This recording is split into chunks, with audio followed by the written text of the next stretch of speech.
എല്ലാവർക്കും പുതിയൊരു വീഡിയോയിലോട്ട് സ്വാഗതം. അപ്പോൾ ഇന്നത്തെ വീഡിയോ ഒരു ഈവനിങ് വ്ളോഗാണ് കേട്ടോ.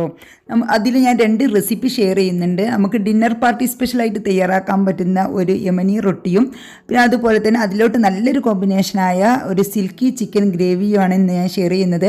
രണ്ടും നല്ല അടിപൊളി റെസിപ്പിയാണ്. നമുക്ക് ഡിന്നറിനായിട്ടും അതുപോലെ ബ്രേക്ക്ഫാസ്റ്റിനായിട്ടും തയ്യാറാക്കാൻ പറ്റുന്ന ഒരു റെസിപ്പി തന്നെയാണ്. പിന്നെ പാർട്ടിക്കാണെങ്കിൽ പാർട്ടി സ്പെഷ്യലായിട്ട് തയ്യാറാക്കാൻ പറ്റുന്ന ഒരു അടിപൊളി റെസിപ്പിയാണ് കേട്ടോ. അപ്പോൾ എല്ലാവരും തയ്യാറാക്കി നോക്കിയിട്ട് ഫീഡ്ബാക്കൊക്കെ അറിയിക്കട്ടോ. അപ്പോൾ നമുക്ക് നേരെ വീഡിയോയിലോട്ട് പോകാം. അപ്പോൾ ഞാൻ വൈകുന്നേരം എൻ്റെ അടുക്കളത്തോട്ടത്തിലോട്ട് ഇറങ്ങിയതാട്ടോ. അവിടെ നല്ല മൂത്ത് പാകായ പച്ചമുളക് ഇരിപ്പുണ്ട്. അപ്പോൾ ഇത് വേറൊരു ടൈപ്പ് മുളകാണ് കേട്ടോ. നല്ല ടേസ്റ്റാണ് ഈ ഒരു മുളകിൻ്റെ ഫ്ലേവർ. അപ്പോൾ നമ്മുടെ ഇന്ന് തയ്യാറാക്കുന്ന സിൽക്കി ചിക്കൻ ഗ്രേവി ഉണ്ടല്ലോ, അതിലോട്ട് ഇടാൻ വേണ്ടിയിട്ട് ഞാൻ പച്ചമുളക് നല്ല ഫ്രഷിൽ പറിക്കാൻ വേണ്ടി വന്നതാണ് കേട്ടോ. അപ്പോൾ മൂത്ത് പാകമായതൊക്കെ നമുക്കൊന്ന് പറിച്ചെടുക്കാം. അപ്പോൾ ഞാൻ കുറച്ചൊക്കെ പറിച്ചെടുത്തിട്ടുണ്ട്. അത്യാവശ്യത്തിനുള്ളത് മൂത്ത് പാകമായതൊക്കെ പറിച്ചെടുത്തിട്ടുണ്ട്. ആദ്യമായിട്ട് നമുക്ക് സിൽക്കി ചിക്കൻ ഗ്രേവി തയ്യാറാക്കാൻ വേണ്ടിയിട്ട് ചിക്കനെ ഒന്ന് മസാല തേച്ച് വെക്കണം. 1 മണിക്കൂറെങ്കിലും വെക്കണം കേട്ടോ. അപ്പോൾ ആദ്യം നമുക്കത് ചെയ്യാം. അതിന് വേണ്ടിയിട്ട് ഒരു ബൗളിലോട്ട് ഒരു 1/2 കപ്പ് തൈര് ഞാൻ മിക്സിയുടെ ജാറിലിട്ടിട്ട് നല്ലപോലെ ഒന്ന് അടിച്ചെടുത്തതിന് ശേഷം ഒരു ബൗളിലോട്ട് ഒഴിച്ചെടുക്കുന്നുണ്ട്. ഇനി ഇതിലോട്ട് 2 ടേബിൾ സ്പൂൺ കാശ്മീരി ചില്ലി പൗഡറും 1/2 ടീസ്പൂണ് മഞ്ഞൾപ്പൊടിയും അതുപോലെ തന്നെ ഒരു 1.5 ടീസ്പൂൺ മല്ലിപ്പൊടിയും 2 ടേബിൾ സ്പൂൺ ഇഞ്ചി വെളുത്തുള്ളി പേസ്റ്റും അതുപോലെ തന്നെ കുറച്ച് മല്ലിയിലയും ഒരു 4-5 പച്ചമുളക് ചെറുതായിട്ട് കട്ട് ചെയ്തതും കൂടി ഇട്ട് കൊടുക്കുന്നുണ്ട്. ഇനി നമുക്കിതിലോട്ട് 2 ടേബിൾ സ്പൂൺ ചെറുനാരങ്ങ നീരും അതുപോലെ തന്നെ 1/2 കപ്പ് ഫ്രഷ് ക്രീമാണ് ചേർത്ത് കൊടുത്തിട്ടുള്ളത്. ഫ്രഷ് ക്രീം നിങ്ങളുടെ കയ്യിലില്ല എന്നുണ്ടെങ്കിൽ പാൽപ്പാട ഫ്രിഡ്ജിൽ ഞാൻ എടുത്ത് വെച്ചിട്ടുണ്ടായിരുന്നു. അത് നല്ലപോലെ മിക്സിയുടെ ജാറിലിട്ടിട്ട് അടിച്ചിട്ടാണ് ചേർത്ത് കൊടുത്തിട്ടുള്ളത്. ഇനി 2 ടേബിൾ സ്പൂൺ ചെറുനാരങ്ങ നീരും ആവശ്യത്തിന് ഉപ്പും കൂടി ചേർത്തിട്ട് നല്ല പോലെ ഒന്ന് മിക്സ് ആക്കാം. അപ്പോൾ ഇതിൽ ഇഞ്ചി വെളുത്തുള്ളി പേസ്റ്റ് ഞാൻ ഫ്രിഡ്ജിൽ വെച്ച് ഐസാണ് ഇട്ട് കൊടുത്തിട്ടുണ്ടായിരുന്നത്. അപ്പോൾ അതൊന്ന് മെൽട്ടാൻ കുറച്ച് ടൈം എടുത്തിട്ടുണ്ട്. അപ്പോൾ നല്ല പോലെ ഒന്ന് മിക്സ് ചെയ്തിട്ട് വേണം നമുക്ക് ചിക്കൻ പീസ് ഇതിലോട്ടിട്ട് മിക്സ് ചെയ്ത് വെക്കാൻ.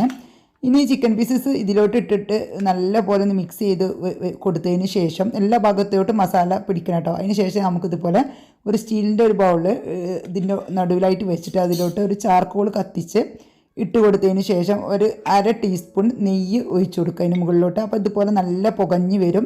ആ സമയത്ത് ഇതിൻ്റെ അടപ്പെടുത്തിട്ട് നല്ലപോലെ ഒന്ന് അടച്ച് വെച്ചതിന് ശേഷം നല്ലൊരു കനമുള്ള എന്തെങ്കിലും മുകളിൽ വെച്ച് കൊടുക്കുക. അങ്ങനെ ആകുമ്പോൾ നല്ല പ്രസ്സായി നിന്നോളും, പുകയൊന്നും പുറത്തോട്ട് പോവില്ല. അപ്പോൾ നമുക്ക് ഇനി ഇത് 1 മണിക്കൂറാണ് ഇങ്ങനെ റെസ്റ്റ് ചെയ്യാൻ വെക്കേണ്ടത്. 1 മണിക്കൂറിന് ശേഷം നമുക്ക് കറി ഉണ്ടാക്കാൻ തുടങ്ങാം. ആ സമയത്ത് നമുക്ക് നമ്മൾ യമനി റൊട്ടിക്ക് വേണ്ടിയിട്ടുള്ള മാവ് കുഴച്ചെടുക്കാം. യമനി റൊട്ടി തയ്യാറാക്കാൻ വേണ്ടിയിട്ട് ഞാനിവിടെ 4 കപ്പ് മൈദ ഒരു ബൗളിലോട്ട് ഇട്ട് കൊടുക്കുന്നുണ്ട്.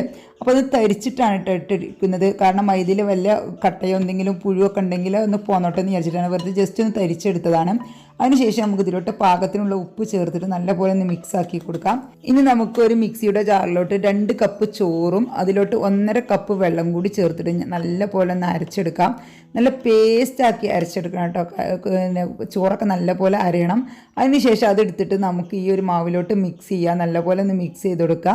പാകത്തിനാക്കിയതിന് ശേഷം കൈ വെച്ചിട്ട് നല്ലപോലെ ഒന്ന് കുഴച്ചെടുക്കാം. ഈ ചോറിൻ്റെ ഈ അരച്ച ചോറ് ചേർത്തിട്ടാണ് ഇത് കുഴച്ചെടുക്കേണ്ടത്. നല്ലപോലെ കുഴച്ചെടുത്തതിന് ശേഷം നമുക്ക് ഇതിലോട്ട് ഓയിലൊന്നും ഒഴിക്കണ്ട. ജസ്റ്റ് ഒരു 1/2 മണിക്കൂറൊന്ന് റെസ്റ്റ് ചെയ്യാൻ വെക്കാം. ആ ഒരു 1/2 മണിക്കൂർ കൊണ്ട് നമുക്ക് ഈ ഒരു ചിക്കൻ ഗ്രേവി ഉണ്ടല്ലോ, നമ്മളെ സിൽക്കി ചിക്കൻ ഗ്രേവിയിലോട്ടുള്ള ഒരു ഇത് തയ്യാറാക്കണം. അതിന് വേണ്ടി നമുക്ക് ഒരു പാൻ അടുപ്പത്ത് വെച്ചിട്ട് ഇതിലോട്ട് കുറച്ച് വെളിച്ചെണ്ണ ഒഴിച്ചു കൊടുത്തിട്ടുണ്ട്. ഇതിലോട്ടൊരു 3 മീഡിയം സൈസിലുള്ള സവാള ഇട്ടിട്ട് അത്യാവശ്യത്തിന് ഉപ്പും കൂടി ചേർത്തിട്ട് നല്ല പോലെ ഒന്ന് ഇളക്കിയതിന് ശേഷം ഒന്ന് അടച്ചു വെക്കാം. ലോ ഫ്ലെയിമിലിട്ടിട്ട് സവാള നന്നായിട്ടൊന്ന് വഴന്ന് വരാൻ വേണ്ടിയിട്ടാണ്. അത്യാവശ്യം നന്നായിട്ട് വഴന്ന് വരുന്ന സമയത്ത് നമുക്ക് ഇതിലോട്ടൊരു 15-20 അണ്ടിപ്പരിപ്പ് കാഷ്യൂനട്ട് ഇട്ടിട്ട് നല്ല പോലെ ഒന്ന് ഇളക്കി കൊടുക്കാം. ഇപ്പോൾ ഞാൻ ലോ ഫ്ലെയിമിലാണ് ഇട്ടിട്ടുള്ളത്. അപ്പോൾ ഈ അണ്ടിപ്പരിപ്പ് ഇതിൽ കിടന്നിട്ട് ഒന്ന് വേവണം. അതിന് വേണ്ടിയിട്ട് നമുക്കൊരു 5 മിനിറ്റ് ഒന്ന് അടച്ചു വെക്കാം. 5 മിനിറ്റിന് ശേഷം ഇത് തുറന്നതിന് ശേഷം നമുക്ക് ഇതിൽ നിന്ന് ഈ ഒരു സവാളയും അണ്ടിപ്പരിപ്പും ഈ ഒരു പാനിൽ നിന്ന് മാറ്റണം കേട്ടോ. അപ്പോൾ ഒരു പ്ലേറ്റിലോട്ട് മാറ്റണം. അപ്പോൾ ഇതിൽ കുറച്ച് ഓയിൽ ബാക്കിയുണ്ട്. അപ്പോൾ ഇങ്ങനത്തെ പോലെ ചെരിച്ച് വെച്ചതിന് ശേഷം ഓയിൽ കൂടാതെ നമുക്ക് ഈ സവാളയും അണ്ടിപ്പരിപ്പും വേറൊരു പാത്രത്തിലോട്ട് എടുക്കണം. ഓയിൽ ഒട്ടും ഇതിലുണ്ടാകാൻ പാടില്ല. അപ്പോൾ ഇതുപോലെ ഒന്ന് ചെരിച്ച് വെച്ചതിന് ശേഷം ഓയിൽ അടിയിൽ ഇങ്ങനെ വരും. അപ്പോൾ ആ ഓയിൽ ഒട്ടും കൂടാതെ തന്നെ നമുക്ക് ഈ ഒരു സവാളയും അണ്ടിപ്പരിപ്പും വേറെ പ്ലേറ്റിലോട്ട് മാറ്റാം. അതിന് ശേഷം നമുക്ക് ചൂടാറിയതിന് ശേഷം ഇത് മിക്സിയുടെ ജാറിലിട്ടിട്ട് നല്ല പോലെ പേസ്റ്റ് ആക്കിയിട്ട് ഒന്ന് അരച്ചെടുക്കണം കേട്ടോ. അപ്പോഴാണ് നമ്മുടെ ഈ ഒരു ഗ്രേവി നല്ല ടേസ്റ്റ് ഉണ്ടാവുക. അപ്പോൾ നമുക്ക് പിന്നെ ഇതിലോട്ട് വേറെ ഒരു ഓയിൽ ഒഴിക്കേണ്ട ആവശ്യമില്ല. അപ്പോൾ ഇത് ചൂടാറിയതിന് ശേഷം നമുക്ക് മിക്സിയുടെ ഈ ചെറിയ ജാറിലിട്ടിട്ട് നല്ലപോലെ പേസ്റ്റാക്കി ഒന്ന് അരച്ചെടുക്കാം. അപ്പോൾ ഇത് അരയാൻ വേണ്ടിയിട്ട് നമുക്ക് കുറച്ച് 2-3 ടേബിൾ സ്പൂൺ വെള്ളം കൂടി ചേർത്തിട്ട് നല്ലപോലെ ഒന്ന് അരച്ചെടുക്കാം കേട്ടോ.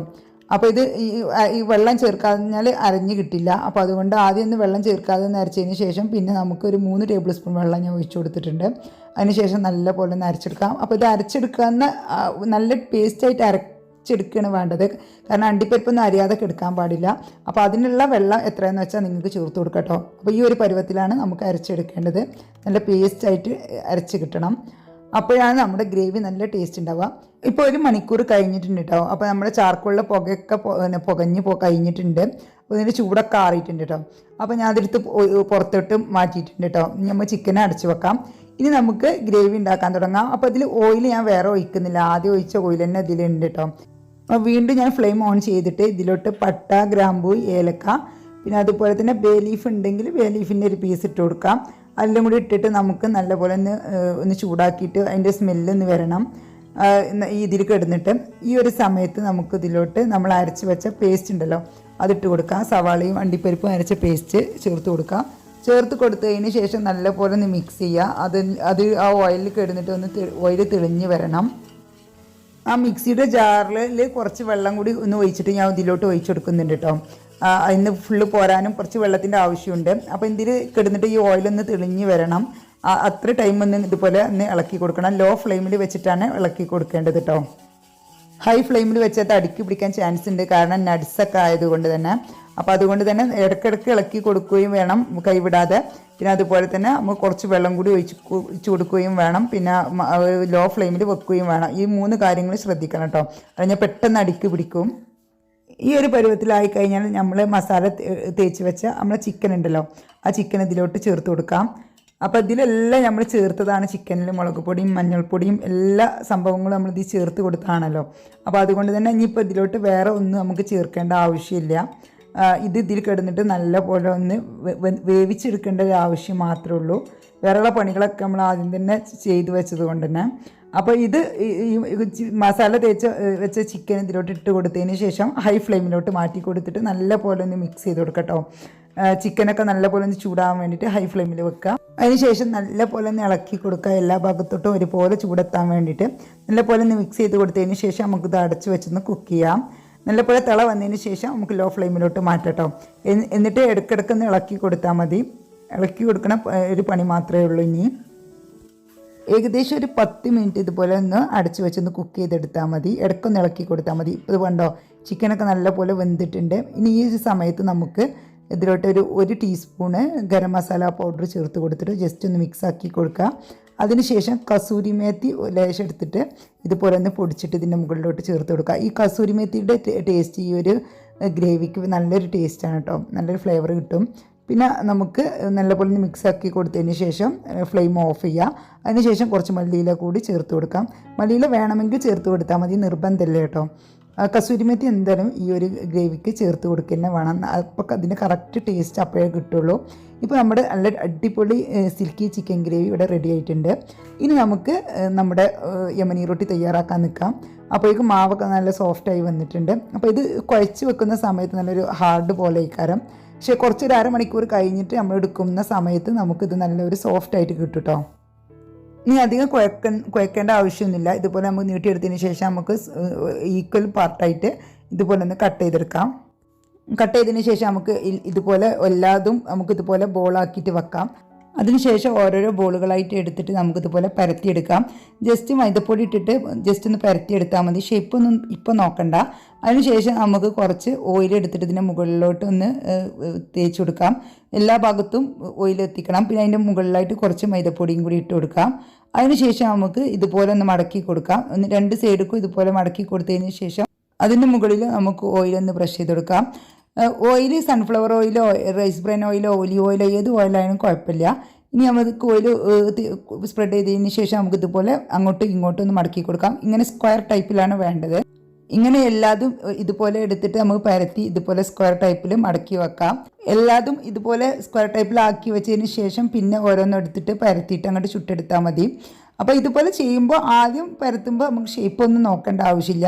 ഫസ്റ്റ് ചെയ്യുമ്പോൾ തന്നെ സ്ക്വയർ ടൈപ്പിൽ പരത്തിയെടുക്കുമ്പോഴാണെങ്കിൽ ഒന്നും കൂടി ഈസി ആയിരിക്കും. പക്ഷേ എങ്ങനെയാലും കുഴപ്പമില്ല, ഷേപ്പൊന്നും ഒരു പ്രശ്നമല്ല.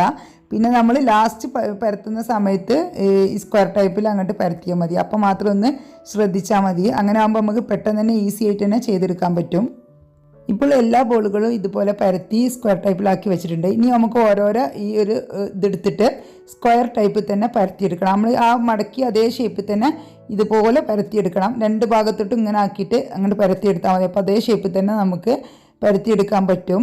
നല്ല ഈസി ആയിട്ട് തന്നെ ചെയ്യാൻ പറ്റും. ഇത് പിന്നെ നല്ല സോഫ്റ്റ് ആയിരിക്കും കേട്ടോ അത്. കാരണം എന്താ വെച്ചാൽ കനം കുറഞ്ഞിട്ടായിരിക്കും ഇരിക്കുക. പിന്നെ അതുപോലെ തന്നെ ലെയറുകളായിട്ടായിരിക്കും ഇരിക്കുക. അത് ചുടുന്ന സമയത്ത് നമ്മളിട്ട ആ ലെയറൊക്കെ അതുപോലെ തന്നെ അങ്ങോട്ട് കിട്ടും. അപ്പോൾ അതുകൊണ്ട് തന്നെ കഴിക്കാൻ ഒരു പ്രത്യേക ടേസ്റ്റാണ് കേട്ടോ. പിന്നെ ചോറിട്ടത് കൊണ്ട് തന്നെ നല്ലൊരു സോഫ്റ്റ് ആയിരിക്കും. സാധാരണ മൈദ കൊണ്ടുണ്ടാക്കുന്നത് പോലുള്ള ആ ഒരു ബലം ഉണ്ടാവില്ല. നല്ല സോഫ്റ്റ് ആയിരിക്കും കേട്ടോ. എത്ര സമയം വെച്ചാലും നല്ല സോഫ്റ്റ് ആയിരിക്കും. അതാണ് ഇതിൻ്റെ ഒരു പ്രത്യേകത. ഇപ്പോൾ നമുക്ക് പരത്തിയെടുത്തതൊക്കെ ഇങ്ങനെ അപ്പം തന്നെ ചുട്ടെടുക്കാം. ഞാൻ പരത്തിയെടുക്കാൻ തുടങ്ങിയപ്പോഴേക്കും തവ ചൂടാക്കാനായിട്ട് വെച്ചിട്ടുണ്ടായിരുന്നു. ഇപ്പോൾ തവ നന്നായിട്ട് ചൂടായിട്ടുണ്ട്. നമുക്കിതിൽ നിന്നിട്ട് ഓരോന്നായിട്ട് ഇട്ടിട്ട് ചുട്ടെടുക്കാം.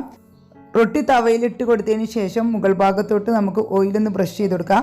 കാരണം നമ്മളിത് പരത്തുന്ന സമയത്ത് ആ ഒരു ഓയിൽ മാത്രമേ തേച്ച് കൊടുത്തിട്ടുള്ളൂ. സാധാരണ നമ്മൾ പൊറോട്ടക്കൊക്കെ ഒന്നും തേക്കുന്ന പോലെ ഓയിൽ കുഴച്ച സമയത്തൊന്നും തേച്ച് കൊടുത്തിട്ടില്ല. ഈ ചുടുന്ന സമയത്താണ് കാര്യമായിട്ട് ഓയിൽ തേച്ച് കൊടുക്കുന്നത്. നമ്മൾ ഫസ്റ്റിൽ പരത്തി മടക്കിയ സമയത്ത് ഓയിലൊന്ന് ബ്രഷ് ചെയ്ത് കൂടാതെ ഇപ്പോൾ ഈ ചുടുന്ന സമയത്ത് മാത്രമേ ഓയിൽ നമ്മൾ ബ്രഷ് ചെയ്യുന്നുള്ളൂ.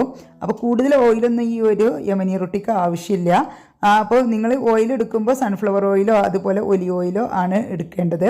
ഇത് കണ്ടപ്പോൾ നല്ല പോലെ ഒന്ന് പൊങ്ങി വരുന്നുണ്ട്. ഈ ഒരു സമയത്ത് നമുക്ക് പാനിൽ നിന്ന് മാറ്റാം. നല്ല ടേസ്റ്റിയാണ്, എളുപ്പത്തിൽ ചുട്ടെടുക്കാനും പറ്റും. പെട്ടെന്ന് തന്നെ വെന്തിട്ട് കേട്ടോ. അത് ഓയിൽ തേച്ച് കൊടുക്കുമ്പോൾ തന്നെ ഇതുപോലെ നല്ലൊരു ബ്രൗണിഷ് കളറായിട്ട് വരും. നല്ലൊരു ടേസ്റ്റി ആയിട്ടുള്ള ഒരു റൊട്ടിയാണ്. നമുക്ക് ബ്രേക്ക്ഫാസ്റ്റ് ആയിട്ടും ഡിന്നറായിട്ടും പാർട്ടി സ്പെഷ്യലായിട്ടൊക്കെ തയ്യാറാക്കാൻ പറ്റും കേട്ടോ. അപ്പോൾ എല്ലാവരും ഇതുപോലെയുള്ള റൊട്ടി തയ്യാറാക്കി നോക്കിയിട്ട് ഫീഡ്ബാക്കൊക്കെ അറിയിക്കാം. നമ്മൾ തയ്യാറാക്കിയ അത് സിൽക്കി ചിക്കൻ ഗ്രേവിയും നല്ല എളുപ്പത്തിൽ തയ്യാറാക്കാൻ പറ്റുന്ന ഒരു ഗ്രേവിയാണ്, ചിക്കൻ ഗ്രേവിയാണ്. അത് നല്ല ടേസ്റ്റിയാണ്. പൊറോട്ടയുടെയും ഈ യമനി റൊട്ടിയുടെ കൂടെയും പത്തിരിയുടെ കൂടെ ഒക്കെ നല്ല കോമ്പിനേഷൻ ആയിരിക്കും കേട്ടോ. അതുപോലെ തന്നെ ഗീ റൈസിൻ്റെയും അഫ്ഗാനി റൈസിൻ്റെയും ഒക്കെ കൂടെ കഴിക്കാൻ പറ്റുന്ന നല്ല ഒരു ഗ്രേവിയാണ് കേട്ടോ നമ്മുടെ സിൽക്കി ചിക്കൻ ഗ്രേവി. അപ്പോൾ ഓരോന്ന് പരത്തുന്നതിനോടൊപ്പം തന്നെ ചുട്ടെടുക്കലും കഴിയുന്നുണ്ട്. അങ്ങനെ ആകുമ്പോൾ നമുക്ക് എളുപ്പത്തിൽ തന്നെ പരത്തി കഴിയുമ്പോൾ തന്നെ ചുടലും തീരും. അപ്പോൾ എല്ലാം ചുട്ടതിന് ശേഷം ഇതുപോലെ കസറോളിലാക്കിയിട്ടുണ്ട് കേട്ടോ. ഇതാണ് നമ്മുടെ യമനി റൊട്ടി. അപ്പോൾ ഇത് നമുക്ക് ചൂടാറുന്ന സമയത്ത് ഇതുപോലെ തുറന്നു നോക്കുമ്പോൾ ഇത് നമുക്ക് ഓരോ ലെയറുകളായിട്ട് എടുക്കാൻ പറ്റും. അപ്പോൾ നമുക്ക് പാർട്ടി സ്പെഷ്യലായിട്ട് തയ്യാറാക്കുമ്പോൾ നമ്മൾ എന്ത് ചെയ്യണം എന്നറിയോ? ഇത് നമ്മൾ കട്ട് ചെയ്തിട്ട് വേണം വെക്കാൻ പാർട്ടികളിൽ. കാരണം ഇത് വലിയ റൊട്ടിയല്ലേ. അപ്പോൾ ഇത് മൊത്തത്തിൽ വെച്ചാൽ കുറേ ഐറ്റംസ് ഉണ്ടാവുമ്പോൾ അവർക്ക് ഓരോന്നെടുക്കാൻ ബുദ്ധിമുട്ടായിരിക്കും. അതുകൊണ്ട് ഒരു യമനി റൊട്ടി കൊണ്ട് 4 പീസോ 2 പീസോ ആക്കിയിട്ട് വേണം പാർട്ടികളിൽ സെർവ് ചെയ്യാൻ കേട്ടോ. അപ്പോൾ ഞാനിപ്പോൾ ഇത് 2 പീസായിട്ടാണ് സെർവ് ചെയ്യുന്നത്. അങ്ങനെ ആകുമ്പോൾ അത്ര വലിയ പ്രശ്നം വരില്ല. അപ്പോൾ അത് സെൻറ്ററിൽ ഇതുപോലെ കട്ട് ചെയ്തെടുത്താൽ മതി. വലിയ പാർട്ടിയൊക്കെ ആകുമ്പോൾ 4 പീസായിട്ട് കട്ട് ചെയ്യുന്നതാവും നല്ലത് കേട്ടോ. അപ്പോൾ ഇതിലേറെ കുറച്ചും കൂടി വലുതാക്കിയിട്ട് യമനി റൊട്ടി തയ്യാറാക്കിയിട്ട് 4 പീസാക്കിയിട്ട് കട്ട് ചെയ്തെടുത്താൽ മതി. ക്രോസിലായിട്ട് കട്ട് ചെയ്താൽ മതി. ഇതിങ്ങനെ കട്ട് ചെയ്യാനും നല്ല ഈസിയാണ്, പെട്ടെന്ന് തന്നെ പരിപാടി കഴിയും. അപ്പോൾ ഇന്നത്തെ സ്പെഷ്യൽ യമനി റൊട്ടിയും സിൽക്കി ചിക്കൻ ഗ്രേവി എല്ലാവർക്കും ഇഷ്ടമായി എന്ന് വിചാരിക്കുന്നു. ഇഷ്ടമായ ഫ്രണ്ട്സ് ആൻഡ് ഫാമിലിക്ക് വേണ്ടിയിട്ട് ഷെയർ ചെയ്തെടുക്കുക. ചാനൽ ഇഷ്ടമാകുന്നുണ്ടെങ്കിൽ ഒന്ന് സബ്സ്ക്രൈബ് ചെയ്തിട്ട് സപ്പോർട്ടും ചെയ്യട്ടോ. അപ്പോൾ എല്ലാവർക്കും എൻ്റെ നന്ദി, നമസ്കാരം.